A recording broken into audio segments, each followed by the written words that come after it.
കണ്ടനാണ് പോലും മണ്ടൻ.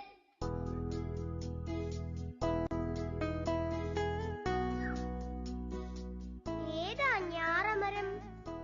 എനിക്കറിയില്ല. ആരോട് ചോദിക്കാൻ? ഇവിടെ ഇരിക്കാം. ആരെയും കാണുന്നില്ലല്ലോ. നീ ആ മഞ്ഞക്കിളിയുടെ കുഞ്ഞല്ലേ? എവിടെ ആയിരുന്നു നീ? ഞാൻ പറന്ന് പറന്ന് വഴി തെറ്റിപ്പോയി. ഈ കതു ചേച്ചിയാ എന്നെ രക്ഷിച്ച്. ഇവിടെ നിന്നോ, ഞാൻ പോയി നിന്റെ അമ്മയെ കൂട്ടിക്കൊണ്ടുവരാം. ആശ്വാസമായി. കാത്തു, വാ ഇവിടെ. ഇവിടെ വരാൻ. അമ്മേ, ഞാൻ ഈ കുഞ്ഞിക്കിളിയെ കൊണ്ടാക്കാൻ വന്നതാ. കുഞ്ഞിക്കിളിയോ? മതി മതി, നിന്നെ കാരണം എനിക്ക് എന്നും തലവേദന തന്നെയാ. എന്നെ വഴക്ക് പറയല്ലേ അമ്മേ.